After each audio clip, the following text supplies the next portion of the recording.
सिंगरौली में कांग्रेस ने किया जन आक्रोश आंदोलन कार्यक्रम। केंद्र और प्रदेश सरकार पर साधा निशाना, कहा दौलत की ताकत से मध्य प्रदेश में पूंजीपति ले रहे फैसला। उज्जैन में नगर निगम का विशेष सम्मेलन आयोजित, महापौर ने किया वार्षिक बजट पेश, विपक्ष ने बजट को बताया खोखला। बहरवाला घाट मार्ग पर 26 किलोमीटर सड़क का कार्य शीघ्र होगा शुरू, जून से पहले मरम्मत कार्य होगा पूरा। पीएमजेएसवाई के तहत 17 ब्रिज जून में होंगे तैयार। पहाड़ी नगर व्यापारी कल्याण संघ का प्रदर्शन, व्यापारी संघ के आह्वान पर बंद का दिखा असर, व्यापारी संघ ने प्रशासन को दी चेतावनी।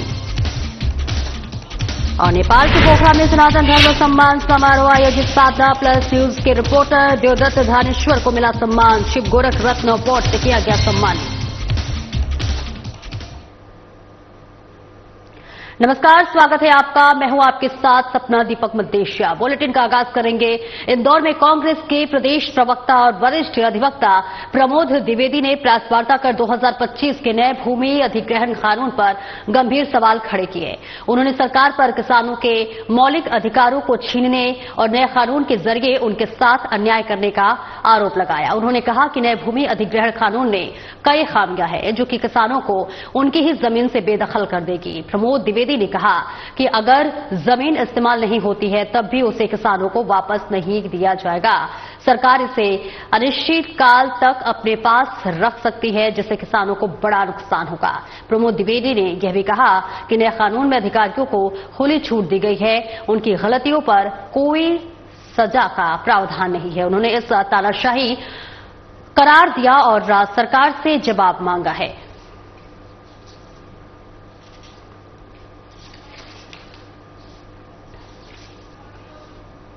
2013 में केंद्र सरकार जो कांग्रेस की थी उसके द्वारा भूमि अधिग्रहण कानून लागू किया गया था, जिसमें 80% उस क्षेत्र के रहवासियों की सहमति होती तब निजी क्षेत्र के लिए किसी योजना के लिए जमीन अधिग्रहित की जा सकती थी।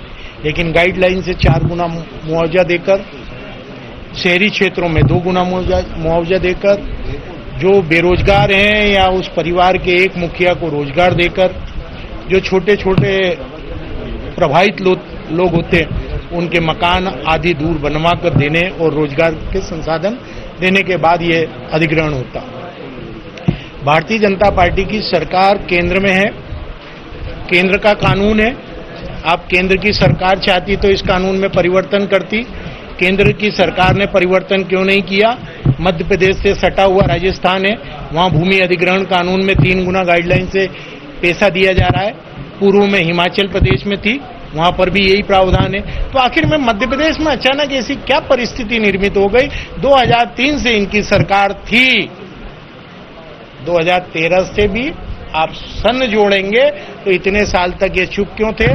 और वही डॉक्टर मोहन यादव क्यों सामने आए और प्रस्ताव लेकर के आए, जिनकी और उनके परिवार की संपत्ति को लेकर के उज्जैन में विधान भरी बैठक में कलेक्टर और अन्य पदाधिकारियों के बीच में मेला अधिग्रहित क्षेत्र के विस्तारीकरण में इनके परिवार की जमीन छोड़ने पर विवाद उत्पन्न हुआ था और तब इनके प्रस्ताव को मध्य प्रदेश के मुख्यमंत्री तत्कालीन शिवराज सिंह चौहान ने निरस्त किया था। अब वही उज्जैन है, बस ये है, तब ये शिक्षा मंत्री थे, अब मुखिया हो गए।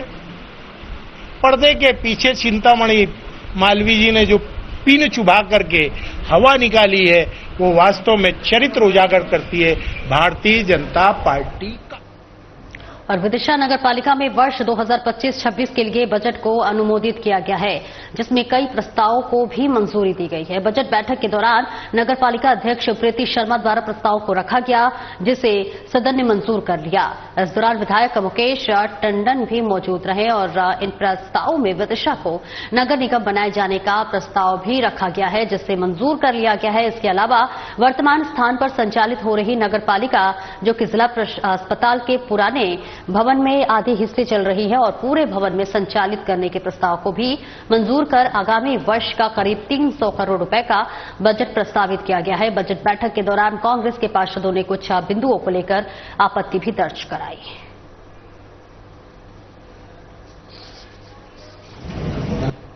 बजट की बैठक थी, वर्ष 25 और 26 का नगर पालिका अध्यक्ष जी ने बजट प्रस्तुत किया है। शहर के विकास की दृष्टि से इसमें संपूर्ण कार्य योजना बनाकर विकास के कार्य सम्मिलित किए गए हैं। हमारा शहर सड़क सुविधा युक्त बने, इसके लिए आबादी के हिसाब से नगर निगम बने। आदरणीय मुख्यमंत्री जी, माननीय मुख्यमंत्री जी की घोषणा थी, वो प्रस्ताव यहाँ पर पास किया गया है। साथ में पुराना जिला चिकित्सालय जहाँ पर नगर पालिका संचालित है, वो भूमि माननीय मुख्यमंत्री जी घोषणा करके गए हैं, नगर पालिका परिषद को मिले, तो उसका प्रस्ताव भी पास किया गया है। साथ में जनता की मूलभूत सुविधाओं की दृष्टि से जो अपने पेयजल उपलब्ध कराने की व्यवस्था हो, चाहे हमारे निर्माण कार्य की व्यवस्था हो, सारी जो है इसमें बजट में सम्मिलित किया गया है।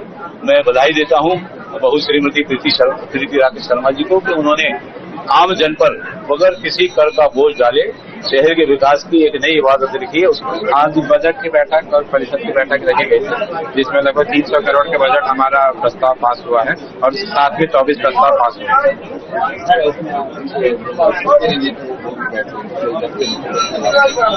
जो परिषद की मुख्य बैठक थी, प्रस्तावों के लिए सिर्फ पार्षद ही अलाउ थे, बाकी जो दर्शक की में बैठे थे। और सोनकक्ष में विधायक डॉक्टर राजेश सोनकर ने गुड़ी पड़वा के शुभ अवसर पर हिंदू नववर्ष के प्रथम दिवस भगवान सूर्य को अर्घ्य अर्पित कर सोनकच्छ विधानसभा सहित संपूर्ण राष्ट्र की सुख समृद्धि और खुशहाली की प्रार्थना की। इस अवसर पर बीजेपी जिला अध्यक्ष राय सिंह सिंधो भी उपस्थित थे। उन्होंने सभी को हिंदू नववर्ष की शुभकामनाएं दी और कहा कि ये उत्सव सूर्यदेव को समर्पित है और इसमें उगते सूर्य को अर्घ्य देने की परंपरा है। ये एक प्राचीन हिंदू परंपरा है जिसमें सूर्यदेव को जल चढ़ाया जाता है, जिसे अर्घ्य कहा जाता है। उपस्थित लोगों ने तांबे के लोटे से जल भराव सूर्य देव को अर्घ्य दिया और वही अर्घ्य देते समय लोगों ने सूर्यदेव के मंत्रों का जाप करते हुए उनकी आरती की। गौरवशाली सनातन धर्म के अनुयायी है,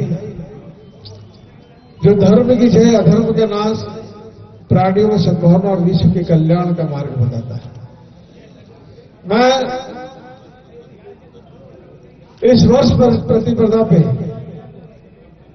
परमपिता परमेश्वर से ही कामना करता हूं कि विश्व के कल्याण का मार्ग बताने वाले सनातन धर्म की धर्म ध्वजा अनंत काल तक ऐसे ही लहराती रहे।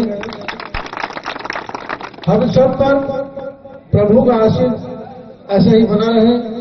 यहाँ जितने भी सनातनी उपस्थित हुए हैं, मैं उन सबको पुनः बहुत बहुत बधाई देता हूँ, बहुत बहुत शुभकामना। हिंदी फिल्म के सुप्रसिद्ध कलाकार गोविंदा सिंधी समाज द्वारा आयोजित चेटीचंड समारोह में शामिल होने के लिए इंदौर पहुंचे। इस दौरान उन्होंने शाम को उज्जैन महाकाल मंदिर जाकर बाबा महाकाल के दर्शन और पूजा अर्चना कर आशीर्वाद लिया। पंडित राजेश गुरु और यश पुजारी के पूजन संपन्न कराया।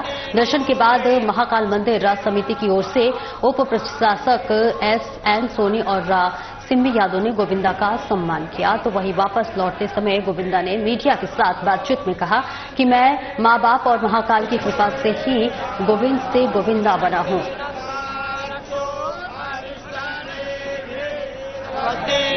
प्रार्थना की है बच्चों के लिए।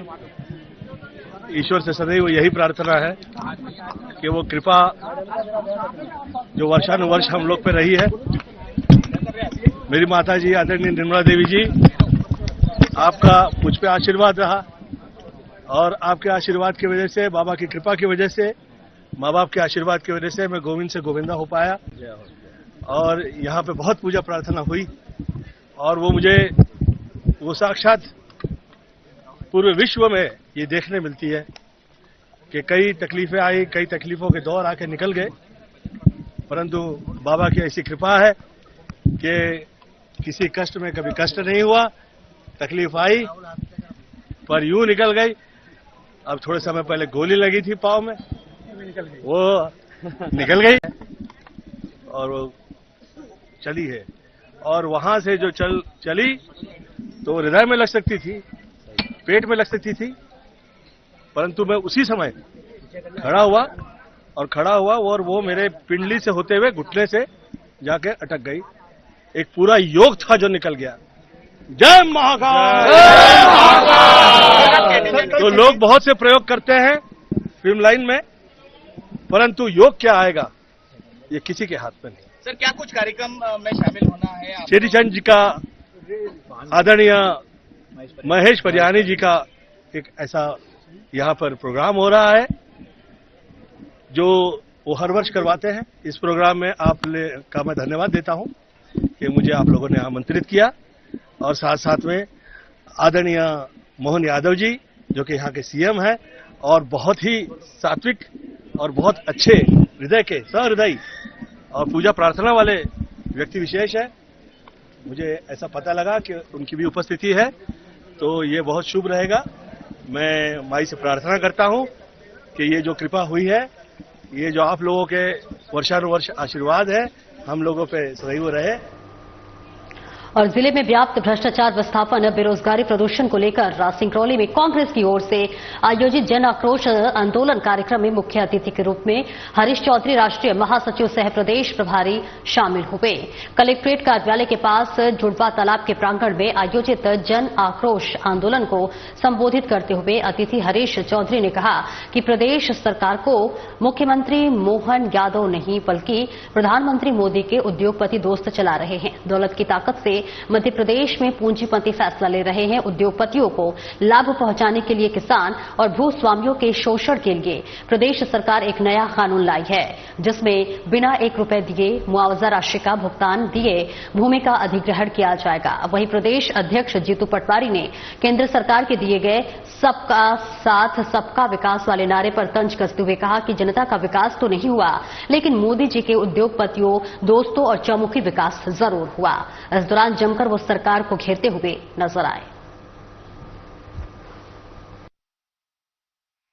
लोकतंत्र के चौथे स्तंभ के साथियों, ये लड़ाई कोई कांग्रेस की लड़ाई नहीं, ये लड़ाई जीतू पटवारी की, हरीश चौधरी की या कमलेश्वर पटेल की लड़ाई नहीं। ये लड़ाई गरीब की, उस जमीन के मालिक की जिसकी जमीन छीन ली गई उसकी है, भू अर्जन जिस जमीन का हुआ उसकी है। विस्थापित जो नियम और कानून लागू होना है उसके विपरीत जो भारतीय जनता पार्टी का शासन है, उसकी अधर्मिता और अहंकार है, उसके खिलाफ ये आवाज है। जिस तरीके का कलेक्टर का व्यवहार रहा, हमने वहां बुलाया, वहां नहीं आए, वहां उन्होंने एसडीएम को भेजा। हम यहाँ 1 घंटे से खड़े हैं, यहाँ नहीं आए। हमने कोई अलोकतांत्रिक काम नहीं किया, हमने कोई बैरिकेड पे चढ़ के कोई प्रदर्शन नहीं किया। जो व्यवस्थित बात होती है एक राजनीतिक दल की, वो कांग्रेस के नेताओं ने अपना व्यवहार बताया। Collector Madhya Pradesh service rule के हिसाब से या यूपीएससी से चुन के भारत सरकार के नियम के अंतर्गत अपनी नौकरी नहीं कर रहा। ये अडानी की सर्विस बुक के हिसाब से अडानी की कंपनी के नौकर के रूप में बात कर रहा है। ये स्पष्ट संदेश है आज के घटनाक्रम में। मैं फिर से, मैंने जैसा कहा, कमलेश्वर पटेल जी गए थे, हमने ज्ञापन सड़क पे रखा है, गेट पे रखा है और कहा है कि इस एसडीएम को भेजा, आईएएस को भेजा, आईपीएस को भेजा।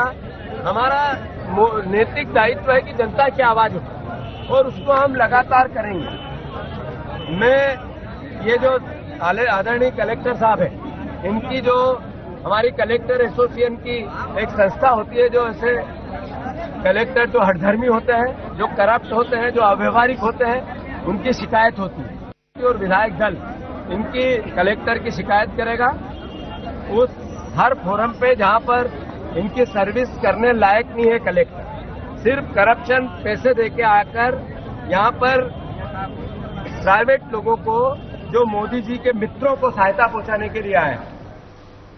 नगर निगम का विशेष सम्मेलन निगम मुख्यालय में आयोजित किया गया। अध्यक्षता निगम सभापति कलावती यादव ने की। सम्मेलन में कार्यसूची में शामिल 5 प्रस्ताव पर चर्चा की गई। इस दौरान महापौर मुकेश टटवाल ने साल 2025-26 वार्षिक बजट पेश किया गया, जिसमें 40 करोड़ रुपए से अधिक का प्रावधान किया गया है।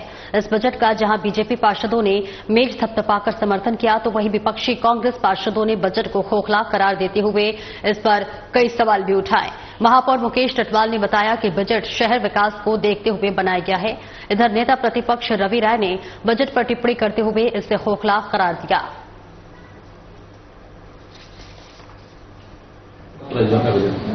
आज हमारे उज्जैन का नगर पालिका निगम का हमने बजट प्रस्तुत किया है। यह बजट हमारे उज्जैन की सभी आवश्यकताओं को दृष्टिगत रखते हुए, उज्जैन शहर की सभी जनताओं को दृष्टिगत रखते हुए उज्जैन शहर के सभी नागरिकों की दृष्टिगत रखते हुए, उनकी सुविधाओं को दृष्टिगत रखते हुए आज ये नगर निगम का हमने बजट प्रस्तुत किया है। इस बजट में हमने सारे विषय लिए हैं जो हमारे उज्जैन की आवश्यकता है, चाहे हमारे सड़कों का चौड़ीकरण हो, सड़कों का निर्माण कार्य हो या सामुदायिक भवनों का निर्माण कार्य हो। विशेष करके हमारा उज्जैन धार्मिक रूप से जाना जाता है। यहाँ पे प्रतिदिन लाखों श्रद्धालु आते हैं। उन श्रद्धालुओं की सेवा के लिए किस प्रकार से हम कार्य कर सकते हैं, वो सारी चीजें हमने जोड़ी है। हमारे साधु संतों द्वारा, सभी के द्वारा विभिन्न अवसरों पर मांग उठती है कि शहर के अंदर जगह जगह जो मांस की दुकानें, मटन की दुकानें, मुर्गों की दुकानें, इन सबको हमने नगर सीमा के अंदर ही, नगर से बाहर रखने का हमने मार्केट बनाने के लिए 6.5 करोड़ रुपए का हमने प्रावधान रखा है। साथ ही हमारा उज्जैन एक धार्मिक नगरी है, यहाँ पे धर्म के कार्यक्रम हमेशा आयोजित होते रहते हैं। उनके लिए हमने भजन मंडलियों के समागम देने के लिए एक मंडली को 20-20 हजार रुपए देने का हमने प्रावधान किया है। साथ ही नव दुर्गा के अवसर पर जो पंडाल हमारे लगते हैं, जो बस्तियों में माता जी बिठाते हैं, उन सारी संस्थाओं को 5-5 हजार रुपए देने का हमने प्रावधान किया है। आज जो बजट पेश हुआ है बड़ा ही आश्चर्यजनक बजट है। इसके पहले का जो बजट था केवल 1100 करोड़ रुपए का बजट था। इस बार 4700 करोड़ से ऊपर का बजट निकल गया है। तो निश्चित से बजट में लगभग 5 गुना की वृद्धि हुई है। 4 गुना से लेकर 5 गुना तक की वृद्धि हुई है। जो बजट 1100 करोड़ रुपए का था पिछली बार, महापौर की एमआईसी ने उसको केवल एक 3 दिन की बैठक में 1100 करोड़ और बढ़ा दिया। आज महापौर ने यह भी स्वीकार करा है कि मात्र 160 करोड़ रुपए साल भर में 160 करोड़ रुपए की प्राप्ति होती है। जब केवल 160 करोड़ की प्राप्ति होती है तो 4782 करोड़ रुपए का बजट फिर क्यों पास किया? आज महापौर इस मामले को पकड़ा गया लेकर के। और इस बजट में जो प्रशासनिक आयुक्त महोदय, वो जो नगर के जो विभिन्न काम थे, उन बजटों पे कैंची चलाई गई, विकास कार्यों पे कैंची चलाई गई। और दूसरी बात है, जो मुख्यमंत्री की बहुत सारी योजना थी कि गौरव दिवस मनना चाहिए, राहगिरी होना चाहिए, सीएस के भूमि पूजन होना चाहिए, महापौर जी ने उस सारे बजट को काट दिया। तो ये भारतीय जनता पार्टी के ट्रिपल इंजन की सरकार ये झगड़े में व्यस्त है, एक दूसरे को निपटा रहे हैं।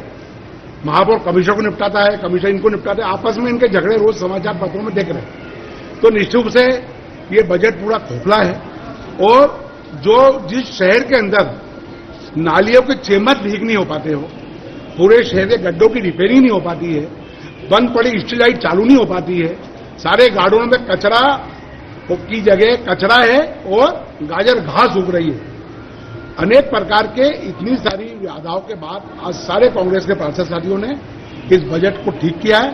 कहा है आरोप प्रत्यारोप हुए, पर महापौर परिषद और महापौर और ये सब मिलकर उस 4780 करोड़ के बजट को पास करेंगे। मेरा ये आरोप है कि ये अगर केवल 400 करोड़ का बजट ही पास कर दे तो इस नगर का कायाकल्प हो जाएगा। और बालाघाट कलेक्टर रामनिरान मीणा ने गुरुवार को जिले के सभी सड़क निर्माण से जुड़े विभागों की बैठक आयोजित की। बैठक में सड़कों की वर्तमान स्थिति और जून तक सभी प्रचलित व मरम्मत योग्य सड़कों का कार्य पूर्ण करने पर चर्चा की गई। कलेक्टर मीणा ने बताया कि विभागवार सड़कों को स्थिति के बारे में अपडेट जानकारी ली। साथ ही ऐसी सड़कें जो कि मरम्मत योग्य हैं लेकिन अभी तक प्रारंभ नहीं हुई हैं, उन सड़कों के एस्टीमेट, अनुबंध और शीघ्रता से कार्य प्रारंभ करने के लिए निर्देश दिए हैं। इसके अलावा वर्तमान में प्रारंभ हुई सड़कों के संबंध में भी जानकारी ली। बैठक में जिला पंचायत सीईओ अभिषेक शराफ, एसडीएम में 16 सड़कें के 15 जून तक पूर्ण होगी, शेष दिसंबर में पूर्ण होगी। ग्रामीण यांत्रिकी विभाग संभाग 2 में कुल 15 सड़कों पर कार्य चल रहा है, इसमें 7 पूर्ण हो गई है जबकि 8 सड़कें जून से पूर्ण होगी।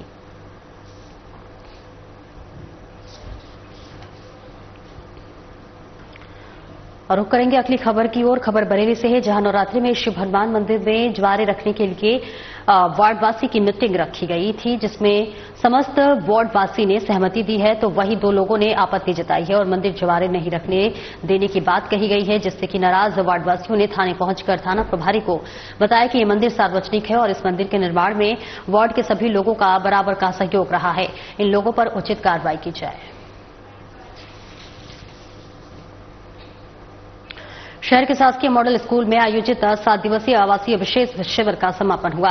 इस दौरान एनएसएस के कार्यक्रम अधिकारी सुनील कुमार खोबागड़े उपस्थित रहे, जहां पर उन्होंने जानकारी देते हुए बताया है कि संस्था की एनएसएस इकाई का 7 दिवसीय शिविर समीपस्थ ग्राम आम गांव के शासकीय अनुसूचित जनजाति बालक छात्रावास में लगाया गया था। शिविर में कुल 50 छात्र छात्राओं और शिक्षकों ने सहभागिता की। अतिथियों द्वारा शिविरार्थियों को प्रमाण पत्र वितरित किया गया।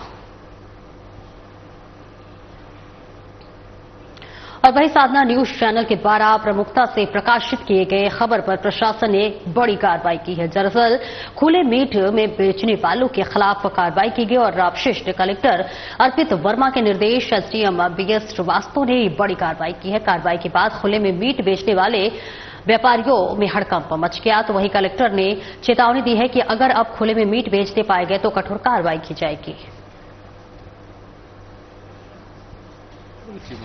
मच्छी मुर्गे की कौन सी जगह है ये? करियादह रोड। आज आप लोग अपनी गुमटियों को हटा रहे हो, क्यों हटा रहे हो ये गुमटियों को? गुमटियों को हटवा रही है सरकार, इसलिए हटा रहे हैं। सरकार को और एसडीएम साहब? हाँ, एसडीएम साहब, तहसील साहब। एसडीएम साहब ने क्या बोला आपसे? वहाँ पर दुकान हटाओ, उन्होंने नोटिस भी दिया था हम उनको। अच्छा, नोटिस भी दे दिया और हटाने की बोला है? 9 दुर्गन से पहले हटाना ये, वरना नहीं हटाई तो जुर्माना और इन्हें तोड़ दिया जाएगा। अब कहाँ पे ले जा रहे हो आप इन गुमटियों को?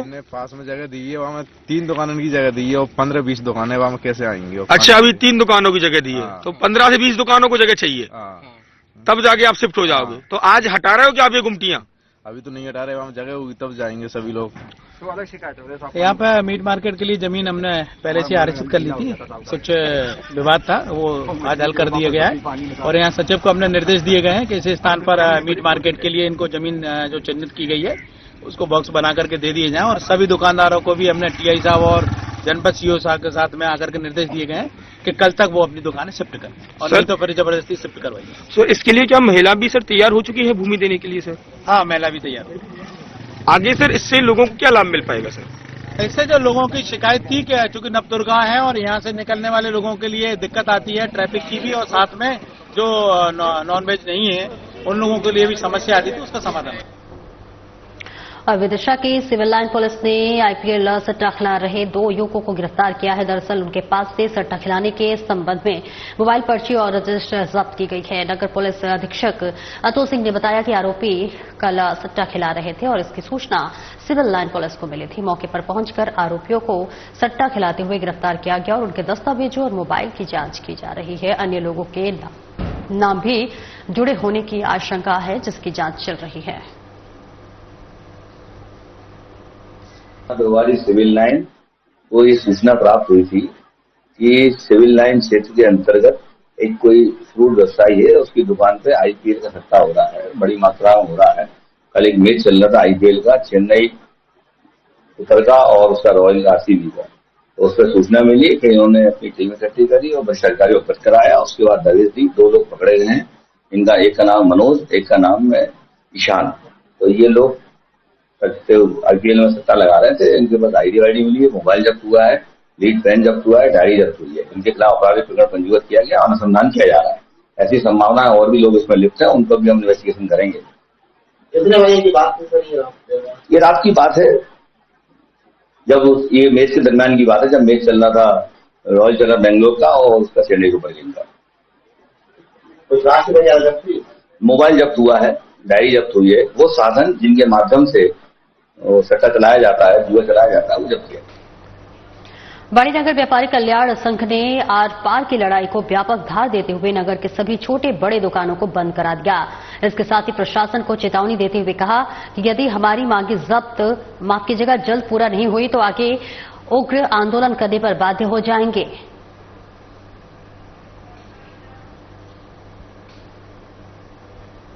फिलहाल इस बुलेटिन में इतना ही। दीजिए इजाजत, नमस्कार।